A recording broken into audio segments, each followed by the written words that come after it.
بەناوی خی بەخشندەی میهرەبان سڵاوتان لێبێت بینەرە بە ڕێز و خۆشەویستەکانی کەناڵی ئاسمانی پێم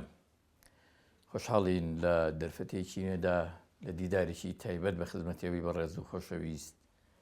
گەیشتینەوە. ئازیزان، زیاتر لە 2 هەفتەیە ئێمەی موسڵمان لە هەرێمی کوردستان لە جیهان دڵمان ژانەکە بۆ ڕووداوانەی کە لە غەزە لە فەڵەستین نەگوزەرێن. دڵمان ژانەکە بۆ هەموو ئەو ئێش و ژان و نەبوونی و پێشێلکاریانەی کە بەرامبەر مافی مرۆڤ کە چەمکێکی نوێی جیهانیە لە کەرتی غەزە دەگوزەرێ بەرامبەر بە گەلی فەڵەستین ئازارمان هەیە و ناڕەحەتین و دڵمان تەنگە بەرامبەر بەو بارودۆخەی کە ئێستا موسڵمانانی لێ لە کەرتی غەزە لە کاتێکا کە لەژێر ئاگر و ئاسن و بۆردومانی سەختی هێزە داگیرکەرەکانی یەهود و جوولەکە دەگوزەرێن. ئەوان ژیان دەگوزەرێن لە ڕۆژانێکی زۆر سەخت، لە بارودۆخێکی زۆر تاڵ و ناڕەحەت، لە نەبوونی، لە برسێتی، لە برینداری، لە شەهید بوون، لە بێکەسی، لە زوڵم و ستەم. لە هەموو ئەمانە 2.5 ملیۆن هاوڵاتی لە کەرتی غەزە ڕۆژانە گیرۆدەن بەدەست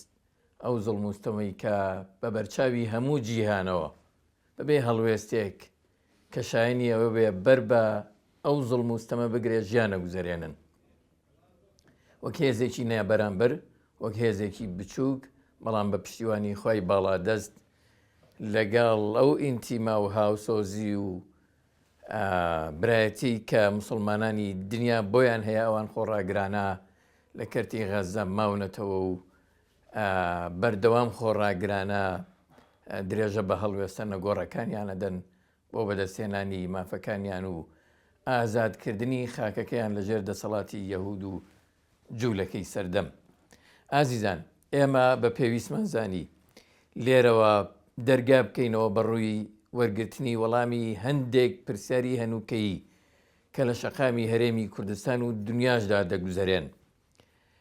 ئێمە بۆچی دەبێت دڵمان پێوەست بێ بە گەلی فەڵەستینەوە، بە تایبەت ئەهلی کەرتی غەزە کە ئێستا ستەملێکراون وەک موسڵمانێک؟ پێگەی قودس، گەورەی و پیرۆزی قودس لای موسڵمانان چییە و چۆنە؟ بۆچی دەبێ خۆشمان بوێ؟ بۆچی دەبێ پیرۆز بێ لە لامان؟ یەهود و سیفاتی یەهود چین و چۆن باس کراوە لە قورئانی پیرۆزدا؟ تێڕوانین و هەڵوێستی ئیسلام بەرامبەر بە زوڵم و ستەم لە هەر کوێ بێت، بە تایبەتی ئەو سوڵمەی کە ئێستا لە ئەهلی کەرتی غەزە دەکرێ و جوولەکە دەیکا چییە و چۆنە؟ پرسیارگەلێکی تر کە ئێمە چیمان پێ دەکرێ، ئەوان هێزێکی بچووک و جوولەکەش هێزێکی گەورە و بە پشتیوانی هێزێکی گەورەتر خەریکە ئەو گەلە قەتڵ و عامەکە. بە پشتیوانی خۆی گەورە وەڵامی ئەم پرسیارانە و لەگەڵ چەند پرسیارێکی تر لەم بەرنامەیە وەردەگرینەوە لەگەڵ بەڕێز خۆشەویست مامۆستا دلێر گەرمیانی بانخواز.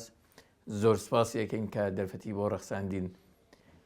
لە خزمەت جەنابیانی بین و قسە و باسێک لەم بابەتە بکەین. سلام علیکم. وعلیکم السلام ورحمة الله وبركاته. خۆی گەورە پاداشتان باتەوە کە دەرفەتان بۆ ڕەخساندین. خۆ پاداشتی باشداتەوە. ئێستا کە ئێمان بەرنامەیە پێشکەشەکەین گەلێک هەیە، کۆمەڵێک موسڵمان هەیە لە کەرتی غەزە، وەک باسمان کردن ستەمیان لێکرێ بە کورتی، ستەمێکی گەورەش. ئێمە لە هەرێمی کوردستان کە موسڵمانین و لێرە دەژین، چ پەیوەندیەک و پێوەستبوونێک لەگەڵ گەلی فەڵەستین دەمان بەستێتەوە و ڕەبتمانەکە تاوەکو دڵمان لەگەڵ ئەوان بێ، خۆمان بە بڵێن بەرپرسیار بزانین بەرامبەر بەو گەلە، بۆی لەگەڵ ئێش و معانات و ئازار و ئەو ستەمەیە بین کە لەگەڵ ئەوان ئاکرێ. الحمد لله والصلاة والسلام على خير خلق الله محمد وعلى آله ومن والاه. أما بعد، خۆی گەورە پاداشتان داتەوە مامۆستا ڕاست و ئەو برانێ پشتی کامێرەش هەموو ستافتان کە هەر ئەمەی کە پێی هەڵەسن بەشێکە لە ئەو برایەتی و وەلایی کە ئینسانی مسلمان بەرامبەر برای مسلمانی هەیەی. ئێمە کە چیمان پێ ئەکرێت خوای پەروەردگار عەزە وەجەل کە فەرمێ ئینەمە المؤمنون ئیخوە، ئینسان واجبی ئەم برایەتیە کە هەتا کورتی هەڵهێناوە هەندێک لە عولەما فەرموون ئیخوە لە زمانی عەرەبی ئەخ دوو کۆ و جەمعی هەیە، ئیخوان لەگەڵ ئیخوە. ئیخوە بۆ برای نەسەبە دایک و باوکیە، ئیخوانیش بۆ برای هاوپیشەیە. خوای پەروەردگار عەزە وەجەل وەکو برای دایک و باوکیە مسلمانان پێناسە ئەکات، ئینەمە المؤمنون ئیخوە، کەوا یعنی برای ڕاستیە و برایە کە لە دنیا و لە ئاخرەتیشە هەر یعنی ئینسان ئیشەکانی لە بەرژەوەندی ئیشی دنیات لە ئاخرەتیشە ئەیبینیت. خەڵکێکی وایە احتمالە لە دنیا برایەتێکی بێ لەگەڵ کەسێکە بەڵام تالای قەبرەکە لەگەڵی ئەڕوا. شایەتێکەم مرەوەیە کە ئەم برایەتێک کە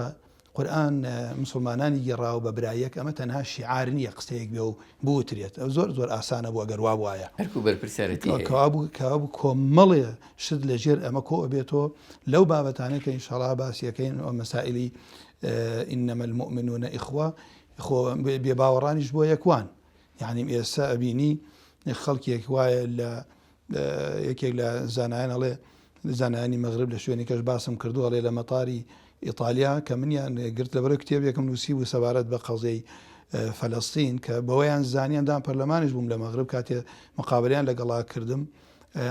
تۆ لە مەغرب لەکوێ و فەلەستین لەکوێ، تۆش عیلاقەتێ بەم قەزەیەوە. منیش پێم وتن باشە ئیتالیا لەکوێ و ئیسرائیل لەکوێ، ئێوە دیفاعی لەکەن بۆ پرسیار ئیسرائیل لە من ئەەکەی. کەوا بۆمە حەقیقەتێکە بێ باوەڕان ئومەتێکن ئەبینی جاری وایە تورکیا، عەرەبیە، فارسیە، کوردێ هیچ شتێک ڕەبتی نەکردو لەگەڵ ئیسرائیلە لەبەرەوەی ئەو ئیمانە لە دڵیان نییە ئەویش قسەکانی لە خزمەتی ئەوانە بێت. چاوی ئەو هەموو زوڵم و مستەمە نابینێ کە ئەنجام ئەدرێ. ئەبینی وڵاتێکی زلهێزی وەکو ئەمریکا کاتێ وەزیرێکی دێت ئەڵێ من وەکو وەزیرێ نەهاتوو، من وەکو یەهودیە هاتووم بۆ ئێرە. وە کاتێ بینی ڕئیسی ئەم وڵاتە خۆ ئیعلامی دنیا سوورە و سەوتە مشتە پیشانەدەن، کاتێ لەگەڵ ڕێز و حورمەتم بۆ جەنابتەم و بینەران ئەبینی سەگێکی سوتا وا پیشانەدەن، ئەمە مناڵێکی یەهودی بێت مقاومە سووتاندی بێتی کە هەموو دنیا ئەزانێ وانە کە گڵۆپی سەوزی کردوێتەوە بۆ ئەو برایەتی و ئەو پشتیوانی کە هەیەی بۆ ئەو کەوا بوو. لێرە ئەوەی هاتیەکە خوای پەروەردگاریش عەزە وەجەل ئەفەرمێت أعوذ بالله من الشيطان الرجيم والذين كفروا بعضهم أولياء بعض إلا تفعلوه تكن فتنة في الأرض وفساد كبير. بێباوەڕان هەندێکیان بۆ هەندێکیان بوونەتە پاڵپشت و پشتیوان و سەرخەری یەک. ئەگەر ئێوە شوانەکەن ئەوە فیتنە ڕوو ئەدا، تەکون فتنة في الأرض فیتنە شرک بڵاو ئەبێتەوە، تاوان بڵاو ئەبێتەوە، ستەم بڵاوێتەوە، وفەساد کەبیر. ئەمە بە چاوی خۆمان ئێستا بینین. کاتی ئێستا بینی مسلمانان پەرتەوازن و مسلمانان وڵاتیانێ و مسلمانان یەکدەست نین، ئەبینی ئەوەتانێ بێباوەڕان کە ئەو خاڵیان بۆ خۆیان جێبەجێ کردووە ئەوە فەسادەکە بینین لە هەموو ڕوویەک و تاوان، زوڵم، ستەم و ڕێز لە هیچ یاسایەکی زەمینی نە ئاسمانی ناگرن. ئەو هەموو مناڵ و ڕەشوڕۆتە خۆ کابرا نەیتوانێت بڕۆ مقاومە بکشێ. ئێسش ناتوان ڕوبەڕوویان ببنەوە، بەڵام مناڵێک ئافرەتێک یعنی دەستی کردێتە خەستەخانە قەسفکردن، مزگەوت قەسفکردن، کەلیسە قەسفکردن، خەڵکێکی مەدەنی خۆ مەدەنی زۆربەی مناڵ و ئافرەتە. جاکەوا بوو لێرە ئەمە کە باسیەکەین ئەم پرسیارە بەڕاستی لە هەندێ میحەن دەرەکەوێ کێ دڵی لەگەڵ مسلمانانە، کێ مەوقفی لەگەڵ مسلمانانە، کە خوای پەروەردگار عەزە وەجەل فەرمێ والمؤمنون والمؤمنات بعضهم أولياء بعض. ئەوە ئیماندارە لە پیاوان و لە ئافرەتان ئەمانە پشت و پەنا و یەکن و وەلایان بۆ یەکە و پشتیوانی و سەرخستن و دوعایان بۆ یەکە. و پێغەمبەری صلی الله عليه وسلم ئاوا وەسی ئیماندارانەکە کە ئەفەرمێ صلی الله عليه وسلم، ئیمامی مسلم ڕوایەتێکە ئەفەرمێ مثل المؤمنين في توادهم وتراحمهم وتعاطفهم مثل الجسد الواحد إذا اشتكى منه عضو تداعى له سائر الجسد بالسهر والحمى. جالێرە من مامۆسای بەڕێزم کاتێ ئیمانداران وەکو یەکلاشە بن، من مسلمانێک ماڵەکەی سوتا بێت، ئاگری تێ بەربوو بێت، سەروەت و ماڵ و ئافرەت و مناڵ لێم حاڵەتە ئەوەیە کە من دوعای بۆ بکەم و هەوڵ بدەم ئەمەی لەسەر کەم و ئەوەی کە پێمەکرێ ئەم ئاگرە بکوژێنمەوە یا دەستکەمە گلەیکردن کاکە بۆ پلاکەکەت نەکوژاندەوە بۆ ئاگرەکە داینەکەیسە کاتی ئەوە نییە. شایەتەکەم لێرەوەتانێت تۆ کابێت کەسێ ماڵی داگیر کراوە مناڵی ئەکوژرێ ژنی ئەکوژرێ هەموو ئەم ناڕەحەتیانە هاتەتە سەری ئەمیش دەست پێشخەر نییە. لێرە مەبەستم لەوەیە کەوا بوو تۆ بێی لێرە قسەیەک بکەی ئەم قسە لە هەر کوێ نەیارێکی عملی ئیسلامی و سەحوی ئیسلامی بێ ئەم قسانەی تۆ بەکاربێنێ و بڵاوی کاتۆ و هیچ قازانجێک نەگەیەنێتەوەی کە نەسیحەتێ بێ بۆ ئیسرائیل و قسەکەی توی بیست بێت و هیچ سوودێک نەگەیەنێتە و ناڕەحەتی لەسەر مسلمانانی لا ئەبەی بەڵکو تەنها ئەوەتانێک کۆمەڵی خەڵک احتیمالە سارکەی تو یا شوبهە دروستکەی لە دڵی مسلمانانە. ئەمە لەکوێ ئەو برایەتەیە کە تۆ جارێکان خنکاوەکە دەرکە هەوڵ بدە ڕزگاری کە ئەگەر گلەیەک تێ دواتر گلەیەکە بکە لەو کاتە مەیکە کە جاری واشەیە لە نەزانینە لە بابی سیاست لە بابی عسکەریە بڕۆ بۆ نمونە دواتر باسیەکەین چی محللی دنیا هەیە ئەمڕۆ بە ئەلمانی و بەوانەی کە لەو لە غەزەن و لە فەلەستین و بە ئیسرائیلی و بە ئۆرۆپیوە ئەڵێن تەکنەلۆجیا و عسکەریەتی ئیسرائیل یان با بڵێم یەهود لە 1970ەوە تا ئێستا شکستی وای بەسەرە نەهاتووە. کاوا بوو من لێرە ئەوەی کە من ئەبەستێتە مسلمانانی فەلەستینەوە ئەوە تانێکە ئینەمە المؤمنون ئیخوە ئەوە تانێگەر ئیماندار وەلا و پشتیوانی بۆ برای خۆیەتی تاوان زۆر ترسناکیشە بۆ پێغەمبەری خوا صلی الله عليه وسلم ئەفەرمیێ ما من امرئ مسلم يخذل امرأ مسلما في موضع ينتهك فيه حرمته وينتقص فيه عرضه إلا خذله الله في موطن يحب فيه نصرته. پێغەمبەری ئازا فەرمی صلی الله عليه وسلم هیچ ئیماندارێک نییە هیچ مسلمانێک نییە دەست لە پشتیوانی برایەکی مسلمانی هەڵگرێ لە شوێنێ هەتکی حرمەتی بکرێ لە شوێنێ کەسایەتی تەنقیز بکرێ و کەمێتی پێ بکرێ و دژایەتی بکرێت و لێدرێت و طعنی لێدرێت بەرحاڵ هەتکی حرمەت و کەسایەتی هەرکی ناموسی مسلمان دیتر لە کوشتنەوە تا زیندان تا ناموس هیچ نەماوە بەو برایانە نەکرێ. هیچ کەسێک نییە لەو شوێنە دەست لە پشتیوانیان هەڵگرێ پشت لە ئیعانەیان هەڵگرێ عنین دەست هەڵگرێ لە پشتیوانیکردیان بە دوعا بێ بە دەست بێ بە پارە بێ هەر کەس لە ئاستی خۆی ئللا لەو شوێنەی کە پێی خۆشە خوای ڕەب العالەمین سەریخا خوای پەروەردگار لەو شوێنە دەست لە سەرخستنی هەڵەگرێت بە پێچەوانش و ئەگەر سەریخەی لەو شوێنەی کە پێویستێ خوای پەروەردگار یارمەتی تەدات. کابوو لێرە کەسێک بڵێ باشە ئەمە خۆ ئەوەی تۆ چی کردووە زۆری شەو پرسیارە ئەوەی من ئەوەنەی کە لە توانامە ئەنجامم داوە بەرامبەر برای مسلمانم من تەرکی ئیعانەم نەکردە پشتمەڵ نەکردە لە براکەم ئەگەر چی بە دوعایەکیش بێت دوعا سیلاحی ئیماندارانە ئەمە یەکەم. دووهەم پێغەمبەری ئازیز ئەفەرمێ صلی الله عليه وسلم من رأى منكرا فليغيره بيده. ئەمڕۆ مسلمانان دەسەڵاتیان نییە و دەوڵەتیان نییە خوای پەروەردگاریش لا يكلف الله نفسا إلا وسعها خوای پەروەردگار تەکلیفی زیاتر لە تۆ ناکات. تۆ ئەبینی رسول الله صلى الله عليه وسلم لە مەکە کە دەسەڵاتی نەبوو بەلای ئالە یاسرە تێپەڕی هەرەی فەرموو سەبر بگرن تعذیب ئەدران ناڕەحەتەکران بەهۆی داوەکەشوە بوو بەهۆی پێغەمبەری شۆ بوو صلی الله عليه وسلم نەیانەوتێ باشە بۆ پێغەمبەری خوا صلی الله عليه وسلم خۆی عەشرەتی هەیە و ئەو دێت پیاسە ئەکات و دێت و ئەڕات و ئەوە ئێمەش دایکمانە کوژرێت و باوکمانە کوژرێت و لەژێر تەعذیبین و نەکەی ئەمە مسلمان ئەوەی کە پێی ئەکرێ بەس ئەو ئیمانەکەی بپارێزرێت. بەڵێ لێرە من کە بەدەست نەمتوانی بیکەم توانیان نەیارانی ئیسلام لە کاتی داگیرکردنی وڵاتان کۆمەڵی خەڵکیان بۆ خۆیان دانیاوە ئەسڵەن زۆربەی زانایان ئەگرن ئەیان کوژن لە زیندانن نایڵن دەنگ بەرزکەنەوە بەڵام ئەو کەسەی کە ئەتوانێت فەمەن لەم یەستەطیع فەبلیسانه ئەم لیسانە ئەوە تانێک خۆ ئەو پێغەمبەرانە تەمەنیان هەمووی داوا کردووە بە زبان بانگی خەڵکیان کردووە یەک کەسیش ئیمانی پێ نەهێناون فەرموودەی صەحیحە لە قیامەتە تۆ بڵێ کاکە وەڵا هیچی نەکرد بێت کردو یانەی کرد هەوڵی دا یەک کەسیش باوەڕی پێ نەهێنا با ئێمەش نە ئیسرائیل گوێ لە دەنگمان بێت و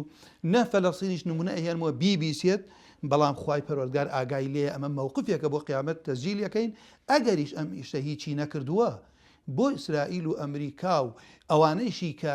عاید بەوانن پیان ناخۆشە خەڵکی دەرچێت و دەنگێ بەرزکاتەوە پیان ناخۆشە بەرنامەیەک بکرێ پیان ناخۆشە کۆبوونەوەیەک بکرێ بۆ پیان ناخۆشە ئەی بۆ ئەو خەڵکەی کە خۆی لە فەلەستینن داوا ئەکەن ئەڵێن پشتیوانیمان بکەن بێنە سەرجادە دوعامان بۆ بکەن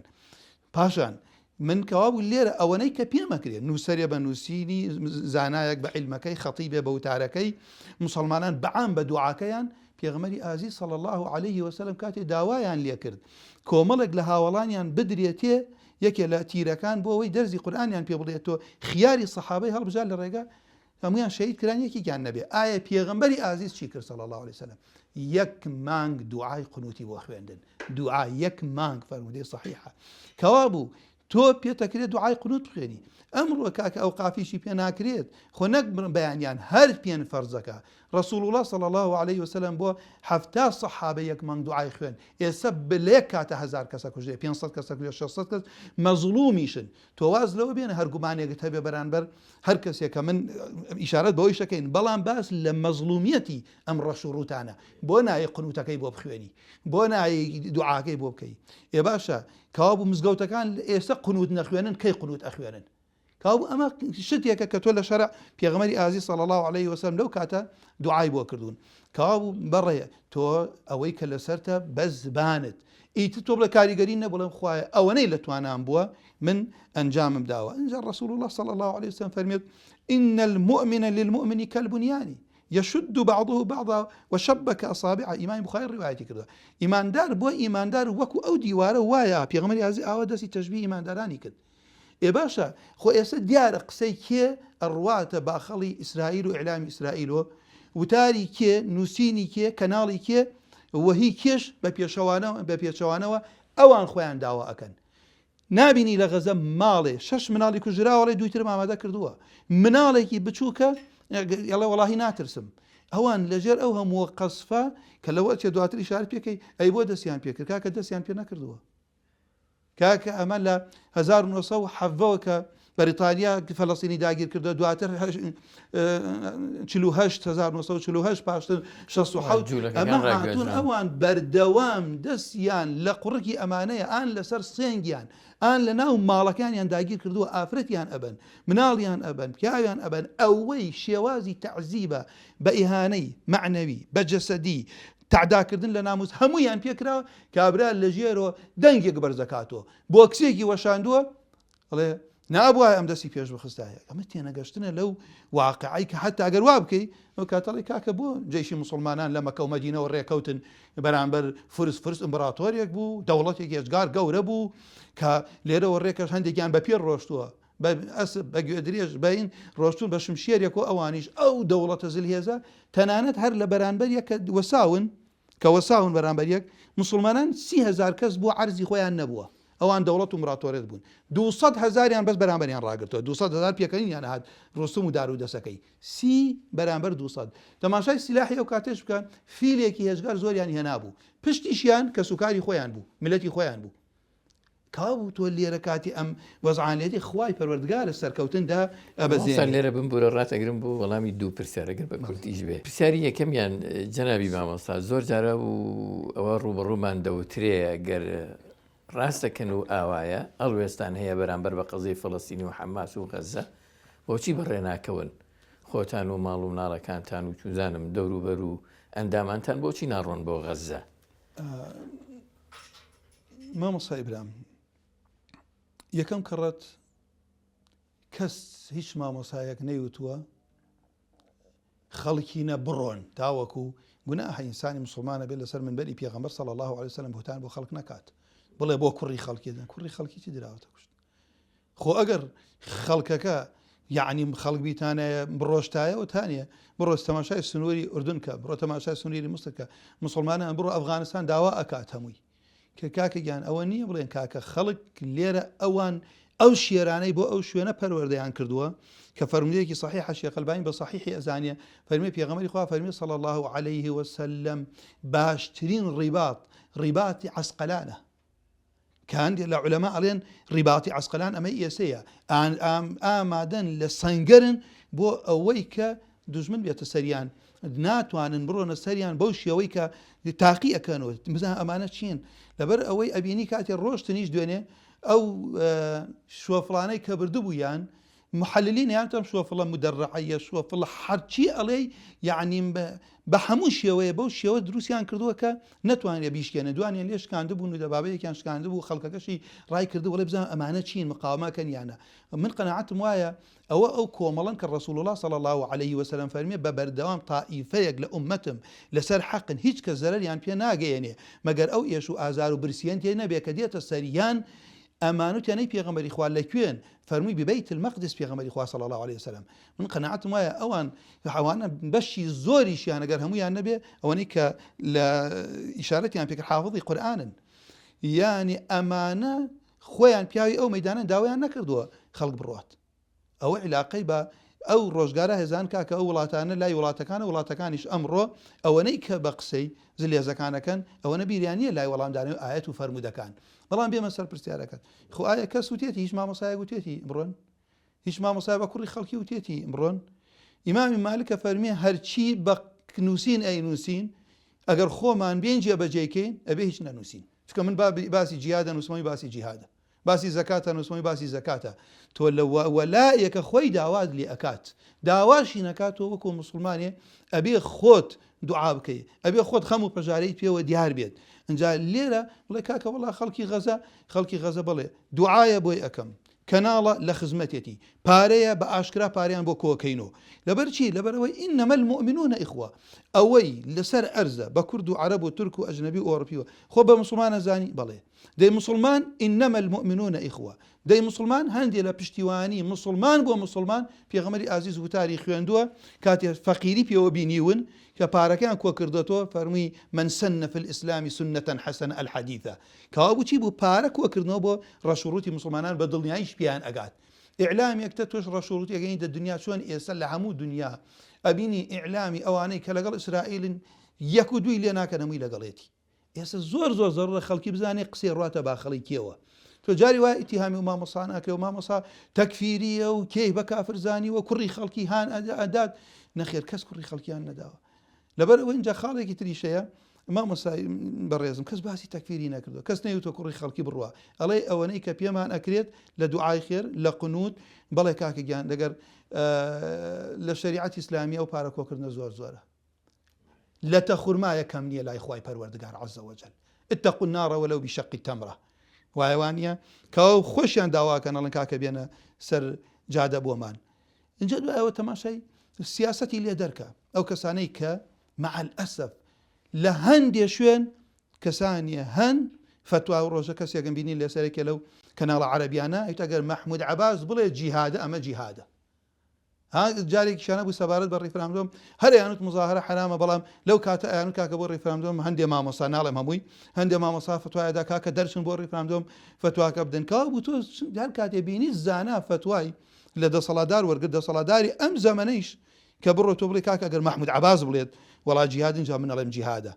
کاکە بێ ئەو بێت هەر کاتێ بینی دەسەڵاتدار لە بەر دەرگای زانایە و کاتە ئومەت لە خێرایە مۆسا لە بەرامبەر ئەو هەڵوێستە جوانانەی کە موسڵمانانی کوردستان هەیەە دوعاکەن دڵیان لایەنە پاریان بۆ کۆکەنەوە کەسانێکی کەم هەن لە کوردستانە هەم بەرامبەر بە حەماس بۆ نمونە ئەوەکەن ینی تۆمە دروستەکەن قسەی نەشیاوەڵێن هەم بەرامبەر بە موسڵمانانی کە دڵیان لەگەڵ فەڵەستینە ئەمانە لە چ تاوانێکە ئاژین مامۆسا ئیبراهیم زانای وایان هەیە ئێستا لە غەزە ئەڵێ عایلەکەی چواردەی لێ کوژراوە ئەنجا ئەڵێ شێرە لە وتارەکەیە چواردەی لێ کوژراوە ئەمە ئەگەر بزانێ ئەم جەمعە ئەوە نین کە خۆی لە ناویان ئەژی کە خۆیان زیندانیان بینیە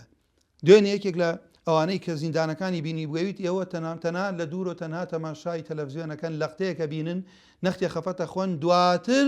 ژیانتانە ڕۆتوەر کە سێڕاتە سەر دەوامی خۆی ئێمە لە زیندانە ئەوتی وایە 20 ساڵە لە زیندانە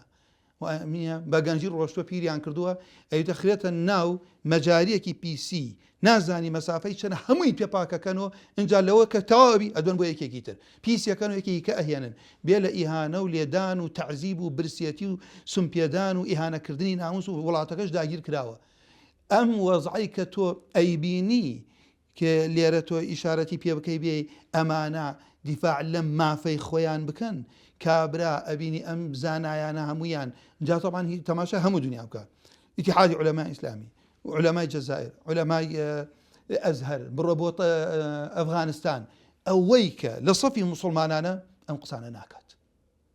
ئەم قسانە ئەوەی کە لە سەفی موسڵمانانە نایکات بۆ چونکە هەموو کەسە زانێت کاکە مەوتاریان ئەبینین کەناڵیان ئەبینین قسەیان ئەبین لە عەقیدە لە ئولوهیەتە ڕوبوبیەتە ئەسما و صفات نوێژ و عیبادەتیان و دیفاعیان کردە لەو خاک و ئاو خۆ مەزلومیەتی خۆیان کەسێکیش ماڵەکەی داگیر بکرێت دژمن بێتە ناو ماڵەکەت ئەم پرسیارە لە هەر کەسێک بکە شێخ عەدەوی پرسیارێکی جوانەکە لە کەسیان پرسیارەی لێکا ئەڵێ باشە ئەگەر بێت و کەسێکی زاڵم بێت هەموو ڕۆژێ لێت دات کەسێکی تر زاڵم بێ لەو لاو لەمیش خراپتر بێ بەس ڕزگارت کات لەو زوڵمە قبوڵیەکە یا قبوڵی ناکەی ئەڵێ من ئەمە قبوڵەکەم ئەو کەسێک کە پرسیارەکەی لێکە ئەڵێ کەوا بوو ئێمە لە شەریعەتی ئیسلامی بنەمامان هەیە ئەگەر بڵێ کاکە فڵان وڵات یارمەتی ئەداتەوە مەکە بڵێ ئێران یارمەتیەدا ئەوکە بڵێ فڵان یارمەتیەدا یارمەتیدان تۆ سەیری ئەسڵی ئیسلام کە باسی کەس مەکە هیچ وڵاتی پێغەمبەری ئازیز صلی الله عليه وسلم فتحی مەکەی بۆچی کردووە لەبەرەوە لەگەڵ خوزاعەیە حلفیە بوو کاتێ تیرەیەک دژایەتی هەبوو لەگەڵ بەنی بەکر لەگەڵ خوزاعەیە لێیاندا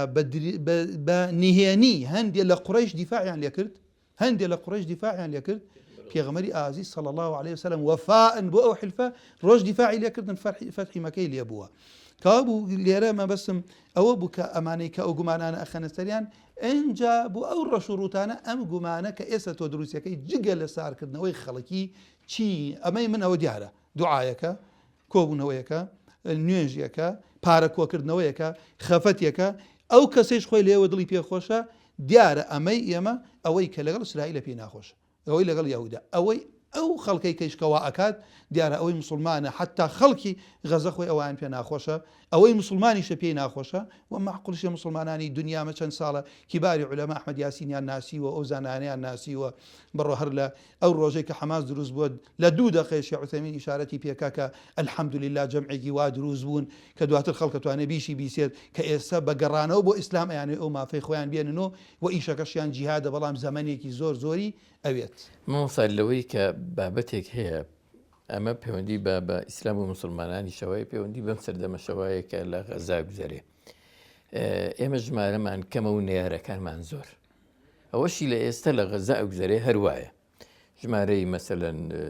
مجاهیدین لە غەزا ژمارەیەکی کەمە ئەهلی غەزە ژمارەیەکی کەمە بەرامبەر بە ئیسرائیل و جوولەکە و یەهود و ئەوانەی پشتیوانیشان لێکەن ئەمریکا و ئەو پەیمانەکانی لە ئەوروپا پشتیوانی لە ئیسرائیل و یەهود و جوولەکەکە بەڵام بۆ مسلمانان ژمارەیەکی کەم پشتیوانی هەیە لەم نابەرامبەریە ینی چۆن بخوێنینەوە نابەرامبەریە بێ دەستەوەسان بین لە بەرامبەری و یا شتێکی واقعیە چۆن مامەڵی لەگەڵ بکەین مامۆستاگیان جارێکان ئێستا دێمە سەر ئەو پرسیارەت ئەوەی پێشوو ئەم نەختەی حەزم کرد بۆ ئیزافە بکەم کە ئێمە کەڵین لا ئیلاهە ئیلا الله بەشێک لە تەواوکردنی ئەم لا ئیلاهە ئیلا ئێمە وانە خوازیاری ئەم لا ئیلاهە الله مقتضی ئەم لا ئیلاهە ئیلا الله وەکو شێخ الإسلام ئەفەرمێت إن تحقيق شهادة أن لا إله إلا الله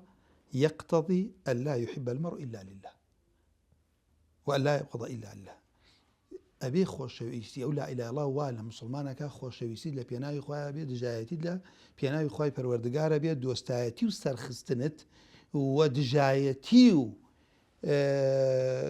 دجايتي ورقليابونت بۆ ئەوانە بێ کە خوا و پێغەمبەر و ئیمانداران ڕقانە لێی من هەر ئەم قسە ئەڵێم ئێستا ئەو خەڵکانەی کەوا ئەکەن چی پشتیوانیەک هەیە بۆ ئەو برایانە ئەمە بەشێکە لە دینمان ئەم وەلا و بەڕاءە ئیبن عەباس ئەفەرمیێ ئینسان دۆستایەتی خوا بەدەست نایەنێ بەوە نەبێ لە پێناوی خوای پەروەردگارە خەڵکی خۆش بێت لە پێناوی خوای پەروەردگار ڕقی لە خەڵک بێ پشتیوانی ئیمانداران بکات ئەم پشتیوانی ئەڵێم بە کەلیمەیەکیش بە وتارێکیش بە پارێز بێ تۆ بڵێ کاکە وڵا ئەمانە چی ئیسیفادەیەکیەیە ئیسیفادەی نەبووایە یەهود و دەسەڵاتدارەکانیان پێیان ناخۆش نەبوو لە وڵات زۆر بڵات مەنع نەئەکرا ئیسیفادەی نەوە تۆ پارە کۆکەی تۆ بڵێ جیهاد إن الله اشترى من المؤمنين أنفسهم وأموالهم بأن لهم الجنة زانایان فەرمون لە ئەندی ئاەت جیهادی مال پێشکەوتووە کاکە تۆ پارەی بۆ کۆکەی تۆ دوعاتە سیلاحی مسلمانانە پێغەمبەری ئازیز بۆ قونوتی خوێندووە ئێستا ئیش ئێڵێن دێ باشە خەڵکانە کە دڵیان لەلای ئەو هەموو ڕەش و ڕوتەیە کاکەبا لە مزگەوتەکانیانە قونوت خوێنن ئەوانەی مزگەوتیان هەیە اینجا بێمە سەر ئەوەی کە برای خۆم ئیشارەتت پێ کرد جەنابەت دەڵێ ئەمە کەم و زۆری ئێ باشە منیشت لەگەڵ تۆم بەس ئایا ئەمە عیلاقی بە کەم و زۆری هەیە پرسیارەکەم عیلاقی بە کەم و زۆری نەخێر بۆ چونکە وڵاتی داگیر کردووە ئەو بەردەوام یەکەم لە شەڕایە وڵاتەکەی داگیر کراوە کە لە شەڕایە وڵاتی داگیر کراوە فرسخۆی ئەزانێ چی فرسەتێک بەکار بێنێ بۆ ئەوەی نەختێ ئێش بگەێنێتە نەیارەکەی لە شەڕایە ئەو خەڵکی لە زیندانایە 1 و 2 نییە 1000 نییە خاکەکەی گیراوە کەوا بوو تۆ ئەو لە شەڕایە و خەڵکی گیراوە لە ناو شەڕەکەیە دەستێکی وەشاندووە لەگەڵ ئەوەشە تەماشاکە ئیسرائیل خۆی ئەڵێ لەم مەسئلە شکستیانە تەکنەلۆجیای و عسکەری ئەمریکا وا ئەڵێت ئەوەی کەم محلل لە بڕۆ لە محلەکان بگرڵێ شتیوان نەبووە خەڵک چاوەڕێ ئەمەی نەکەوتە سەرکەوتنێکی هێجار گەورەیە ئەهلی غەزەش خۆیان ئەڵێن کاکەمە سەرکەوتنێکە تەنانەت خەڵکەڵی ئیسرائیل شەرمەزار بووە لە تاریخیان نەبووە بە 1000 کەسی لێ بکوژرێت 400 یان کۆمەڵی ئەڵێن 400 خۆی شەزانێت چەنە خوان اعتراف بە 200 شتێکەکەن وانە کاو ئەمەە دیلیان هەبێ ئەو زانای کە بەر بوو ئەویت ئەمە لە زیندانە تەمەنامان نەکرد کاکێ ورەمان بۆ ڕوحێتمان بۆ گەڕاوە کاتێ دیلێکیانەگر چونکە لە بەرەوەی کاوا بوو ئومێدیەکە ئینشاڵڵا دیلەکانمان بەرەدەن ئێستا ئەگەر بێت و 100 و 200 و 300 دیل لە بەردەستیان نابێت لەگەڵ ئەوەشە تۆ ئەو هەموو زوڵم و ستەمەد لێ بکرێ ئەمە یەهود مناڵەکەی خۆی بەجێ بێڵێ ئەوان بڵێ مناڵ سەرەبرن کاکێکگەانتەبین کە مناڵە جوانانە لە باوەشیانن و ئاشتیان ئەکەن و ئەم ئەخلاقە جوانە لەو کاتی شەڕامانە لە دەستیان نەداوە بەلاش ئەسیرەکان ڕەهائینەکان بەرئەدەن کە لە ئیسرائیلیشە هەمووی هاتووە بۆ ئەوێنە ئەمڕۆ شەڕی تەکنۆلۆژیایە ئەو هەمووی شێبێ عسکەری بکات وڵاتی خۆیشیانێ لە وڵاتەکان و لە وڵاتانی ترۆ یەهود لەوێ کۆ بۆ تۆ خاکەی داگیر کردوی عینکاو بوو هەمویان وەکو شێخی زەقەرەضا ئەوتە حکمی محاربیانەیە ئەبینی لەگەڵ ئەوەشە نییە ئەوانەی کە ڕۆشتون بۆ ئەوێنە بە هەر بابەتێک بێ بەریشیانەدەن ئیسرائیل خۆی قبوڵی نەکردووە یەهود قبوڵی نەکردووە کە لە پیشانی عالەمیدا کاکەمە نە ئافرەت سەرەبڕن نە ئافرەت ئەکوژن نە لە مناڵ ئەدەن اینجا لەگەڵ ئەوەشە ئەبینی من مەبەستمەوەتانێت تۆ ئەمە پێویستی بۆی ئەخلاقە جوانە هەیە تۆ وەکو مسلمانی ئەم وەلا و بەراء لە خۆت بێنیتە دی لەبەر چی لەبەرەوەی مامۆ سەحاباس ئاسان نییە من ئەم ئاەتە خوێنمە زۆر ترسناکیشە خی پەروەردگار عز وجل ئەفەرمێ ولو كانوا يؤمنون بالله والنبي وما أنزل إليه ما اتخذوهم أولياء ئەوەی کە باوەڕی بەخوا و بە پێغەمبەر و بەوە بێ بۆ پێغەمبەر دابەزیوە باوەڕێ بێ کافر ناگەڕێ بە دۆست و پشتیوانی خۆی ئێتوڵێ باوسە من ناڵێم هیچ مسلمانێ وا ئاکات مەگەر منافقی گەورە بەڵام جاری وا هەیە ئینسان ئیشەکانی لە بەرژەوەندی یەهودا ئیشەکانی لە بەرژەوەندی یەهودا قسەکانی لە بەرژەوەندی یەهودا ئاگای لە خۆی نییە کاکە لەو مەیدانەیە لەو جەبهەیە چۆن یعنی تۆ بێ هەر عوزر بێنی تۆ بۆ ئەمە هەڵەیان کردو و ئەمە کەمن و ئەبواە دەستیان پێش نەخستایە و ئەمە نازانن ئەمانە هێزێکی هێزیان ئانوانین لە ئاستی هێزی ئەوان و ئەوان بە قۆترین هێزن لە ناوچەکە ئەوکو باسمان کرد ئەوان زانیانە ئەوان کوڕ و مناڵیشیان هەموویشیان قیاداتیان هەمووی حسێب کە جارێک مردووە اینجا خی پەرگەر ڕۆژی تەواو نەکردووە هەموو زیندانیان بینیوە ماڵیان ڕۆشتووە ئەولادیان کوڕیان دایکیان خزمیان عەشرەتیان اینجا هەر هەمووی ئەبینی یعنی وەڵڵاهی بەڕاستی خەڵکەوانە ئەبینێت جاری وایە شەرمەکەی ئەمانە لە تەوحید تێگەشتون ئەمانە لەوە تێگەشتون ئەجەل لای خی پەروەردگار ئەمانە لەوە تێگەشتون ڕزق لە لای خی پەروەردگارە جاکەوە بوو مەبەستمەوەتانی بە مەسەر پرسیارەکەت ئایا لە هەموو تاریخە سەرکەوتن بە کەمی زۆری بووە بە تایبەتی مسلمان ئەو عەقیدە کوا کە وای لێ بکەیت هان زۆر کەسەیە هەموو شتێک ڕەب دەکاتە عەقڵ و حیکمەتەوە ئیتر باوەڕبوون بە غەیب لەکوێیە شوێنکەوتنی وحی لەکوێیە کابوو لێرە کە تۆ تەماشا بکەیت لە عهدی لوط و پێغەمبەر داود کە قورئان بۆمان باسەکات فئەیەکی کەم زاڵە بێتە سەر فئەیەکی زۆرە ئەگەر بە پێی قیاس بواە ئەفغانستان هەر بە کلاشکۆفێک شەڕیانە کرد یەکەم غەزای ئیسلام بەدر هەڕووی نەئەدا ئەگەر وا بووە ئەفغان لەوەی کە تازی ئەفغانستان اینجا دوایەوە ئەگەر تۆ تەضحیە نەدەی ئەم تەضحیەش ئەوە نییە ئەم دەستی کردبێت دەستی کردە شارەزەڵای کاکە گیان ئەو ماڵی داگیر کردووە ئەو ڕۆژانە لێ ئەباوە ئەی کوژێت ئەو خاکی داگیر کردو قزەیەکی درێژخانی هەفتا ساڵەیە پەیوەندی بە 2 هەفتە و 3 هەفتە و ساڵەوە نیە. مامۆستا عەباس هەر ئەوەیش ئەڵێم وەکو باشە ئیشی ئەمڕۆ نییە، بەڵام کەسێ ماڵەکە داگیر کە تۆڵێ با پێ کۆ بژین اینجا ئەم دەگەشتکەدایەتی سەرکەوتنە، ئەمە سەرکەوتنی گێژگار گەوەری ئەو هەرکە لێی داوە، بەڵام پێش ئەم خاڵم لەبیر نەچێت. ئەگەر وایە من لە بەرنامەکانی کەشەوتومە، هێگەر وایە کابرا جورئەت بکا بڵێ کاکە گیان کیمیایی بەهۆی خەباتی کوردیەوە لێمان دراوە، ڕیفرامدۆن ئەو هەموو شوێنەمان لێدا بەهۆی ڕیفران دووەمانکە ئەنفال کراوین کاکە بەهۆی پێشمەرگەوە بووە. کاکە گیان تۆ کە خەبات ئەەکەی بەبێ باج نییە، بەڵام ئەوان کەوا وڵاتی ئێمە ئەو کاتێک کە دانیشتیان کاکە گیان وەڵام منەڵێ بۆ حکم زاتی ڕازی بۆیان و کورد هیچی نەوتایە بۆ خۆی دانیشتایە بەو شێوە من خەنەعەتم وابوو وەکو عێراقیەک زۆر بەباشی ئەژیایت، بەڵام کەوا بوو ئێستا بۆ ئەو خەڵکە ناڵێ کاکە گیان مای ئەوە بوو کە ئێمە خەباتمان کرد تووشی ئەو ناڕەحەتی وامان بەسەرات ئەمە یعنی وەکو وایە چۆن بڵێن وەڵا ئەو ئالە یاسر ئیمانی بە پێغەمبەریان صلی الله عليه وسلم بۆچی کوژرا. مامۆستای بەڕێز بەتەنیشت قەزەی فەڵەستینیەوە بەتەنیشت قەزەی غەزە و موسڵمانان و ئەوەی کە ئێستا لە غەزا گوزەرێ شتێکمان هەیە لە وەکو پیرۆزیی ئاینی ئیسلام ئێمە سەیریەکەین، ئەویش قەزەی قودسە، بابەتی قودسە مەسجد الأقصایە کە لە فەڵەستین هەیە و ئێستا لە سێر هێزی داگیرکەری دەستی ئەوان تەحاکومەکرێەوە جوڵێ و بەڵام لە قەزەی گەورەکەیە بەشێکە لە قەزەی فەڵەستینی. ئێمە ئەکرێت چۆن سەیری قودس بکەین و پیرۆزی قودس بکەین لە لای مسلمانان و لای ئاینی ئیسلام. مامۆستا عەباسگیان ئەمە هەر بە دوور لەم وەزع و زوروفەی کە هاینتیایە ئێمە یەکشت بزانین کات و شوێن ئەگەر قورئان و سنت پیرۆزیان نەکرد بێ ئەوەی پیرۆزی بکات شتی بۆ دین زیاد کردو بیعە. کات و شوێن ئیتر مردنی هەر کەس بێت، لە دایکبوونی هەر کەس بێت، تەئسیسی هەر جامعێک بێت، وانە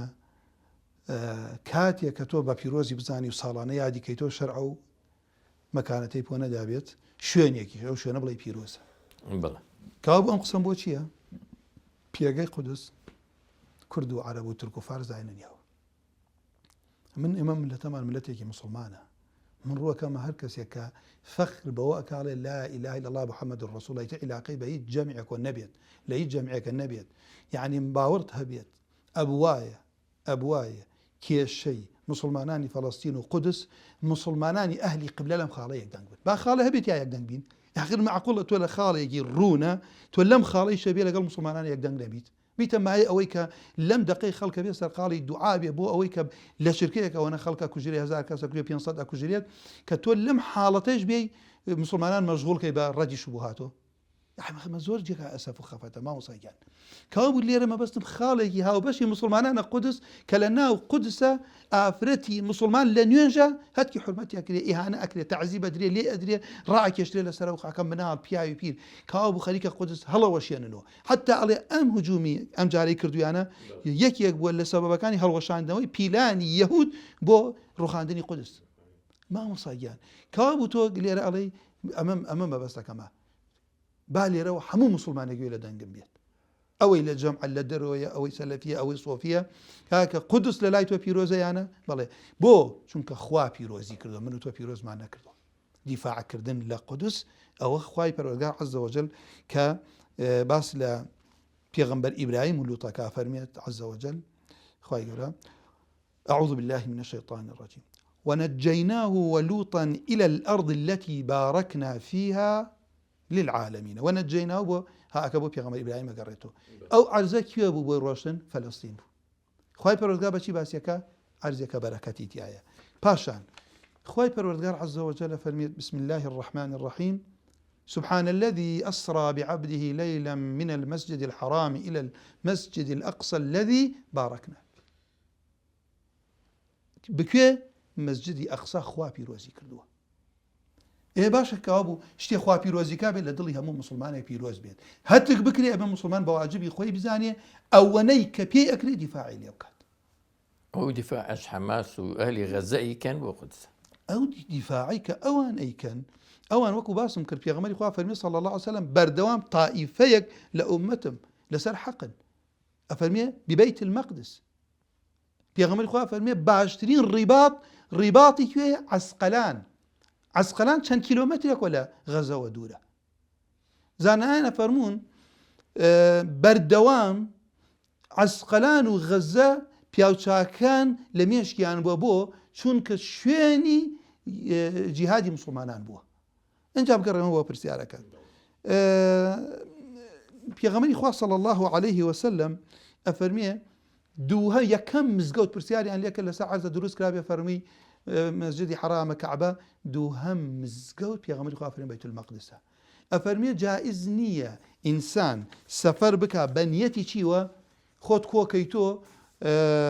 لا تشد الرحال إلا إلى 3 مساجد. يعني تۆ ئەمە ئینسانە بیزانێ بۆ هیچ قەبرێک هیچ مزگەوتێک جائز نییە بە نیەتی چوون زیارەتکردن بە نیەتی عیبادەتەوە بڕۆی بۆ هیچ مزگەوتێ. والله ئەو مزگەوتە قەبری فلان سەحابەی لێ، والله ئەو مزگەوتە قەبری پێغەمبەرێکی لێ کە قەبری پێغەمبەران دیارە جگە لە پێغەمبەر صلی الله عليه وسلم بە بەڵگەی صحیح. بەڵام تو هەر بڵێ کاکە وەڵا با بڕۆین بۆ ئەو مزگەوتە پیرۆزە پشتیوانیە إلا بۆ سێ مزگەوت نەبێ کە پێغەمبەری خوا فەرمی صلی الله عليه وسلم المسجد الحرام ومسجد الرسول صلى الله عليه وسلم ومسجد الأقصى. إمام البخاري ڕوايەتەکان یەکەم ڕووگەی مسلمانانە پێغەمبەری ئازیز 16 مانگ لەگەڵ هاوڵان ڕوویان کردوتە بەیت المەقدس بۆ نوێژ. کەوابوو تۆ شوێنێکی پیرۆزێکە لە دروشمەکانتە هەت بکرێت ئیهانە بکرێت تەعزیبی مسلمانانی تیا بدرێت. ئەمە کە هەموو کەس دیفاع لە پیرۆزی خۆی دەکات، هەموو کەس دیفاع لە پیرۆزی خۆی دەکات. ئەبینی دوور لە ڕووی ئەوەی کە لەم بەرنامە دانیشتووین لەم شوێنە دانیشتوین و باسی شتێکی زۆر پیرۆزەکەین خەڵکی وایە یعنی کابرایە گوتی داوەتی کەسێکی هندیان کردووە ئەمە هەر لەو خەڵکی لای خۆمان وتی وەڵا نەیزانی ئەو خواردنەی خواگۆشتی مانگایە وتی ڕای کرد دوسێ ڕۆژنایی نوخوار پەنجەی بە زۆرە کردە قورگێتە هینی کردووە. من دکتۆری هەبوو لە دەربەنخان مشکێ پەرستخوا پەنامامدا بزانم ئینسان کە لە خوا دوور کەوێتەوە ئیتر تەواو کە لە نعامی بەل هەم ئەڵە لەگەڵ ڕێزم بۆ بینەرێک کە ڕوو خۆم ڕۆشتم بۆ لای کە جاری وا ڕۆشتی بۆ سەیدەریەکەی مشکێ دەرکەوتایە ئەوە ساوشکە بوو هیچ عیلاجێکی قسەیەک دەرزیەکی لێ نادای. خوای گەورە لله المثل الأعلى محیفە بۆ نمونەیە کە من ئێڵێم بزانم خەڵک لە دنیا هەموو کەس ڕێز لە مقدساتی خۆی ئەگرێت تۆی مسلمان کاکە واز لە حماس و مقاومە و ئەمە یەهود ێستا بێنە کاکە بێ دوعا بکە بۆ قودس.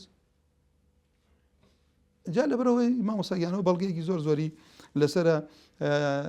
ئەو فەرموودە هەر خۆشیشە